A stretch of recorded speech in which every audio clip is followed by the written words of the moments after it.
AP Chemistry, Unit 8.3, Weak Acids and Base Equilibrium.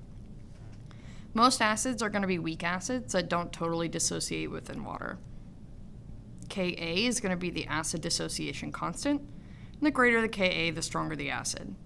Knowing the pH and the initial concentration of a weak acid, the equilibrium concentration of hydrogen ion can be calculated, and then Ka can then be calculated.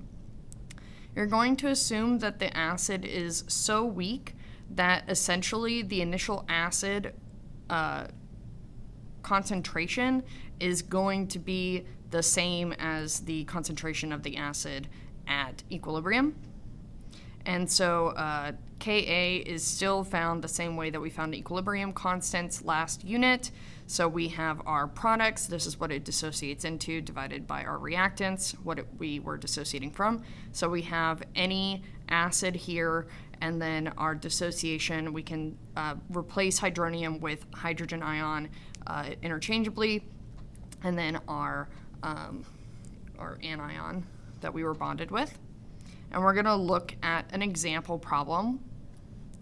The example states pH of a 0.10 molar solution of formic acid, HCOOH, is 2.38, and then it asks us to calculate the Ka. Our very first step is going to be to create a Rice table. Okay, I know this is a weak acid, and therefore I know that I can't assume full dissociation, and so I'm going to have to figure out at equilibrium what exactly was dissociated. So first up with Rice, I have my reaction. So we have the formic acid breaking down into the hydrogen and the COH negative ion. And then we have our initial concentrations.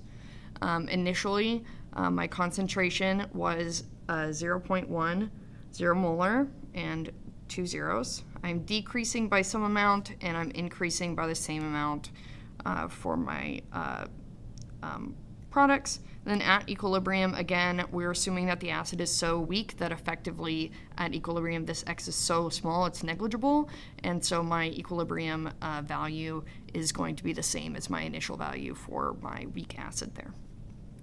Step 2, I'm going to use the pH to go ahead and find the concentration of the hydrogen ion at equilibrium, which is going to be the same value as this X. So to find the concentration of the hydrogen ion, I'm going to have that is equal to 10 to the negative pH. And so 10 to the negative, the pH given was 2.38. So 10 to the negative 38 gave me 4.2 E negative 3 molar. And that, again, is going to be my X value, which means that's going to be my concentration at equilibrium for my hydrogen ion. So then I can go ahead and solve for my Ka.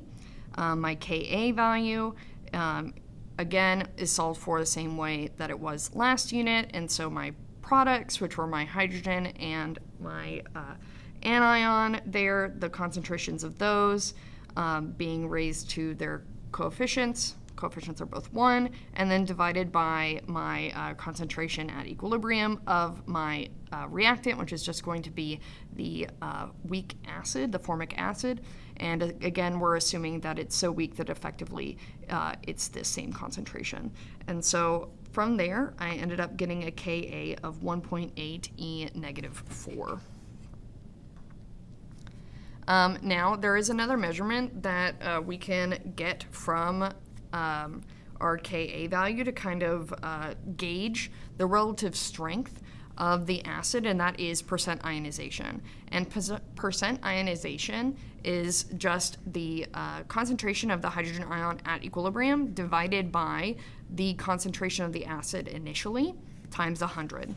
And so if we were to find the percent ionization for that formic acid that we just did the problem for, we would have that the percent ionization is equal to, again, the Ka value, which ended up being the same as my X value here, so 1.8 E negative 4, divided by my initial concentration of my acid, which was 0.10 times 100, which gives me a dissociation percentage, percent ionization of 0.18%.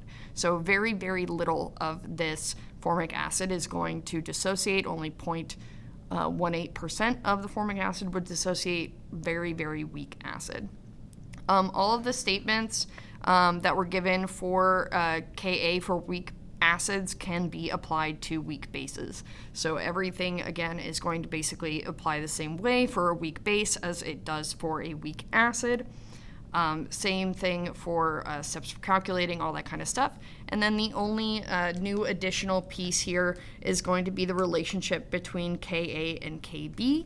So if you multiply your Ka and Kb, we will get Kw. And again, Kw is going to be equal to 1e negative 14.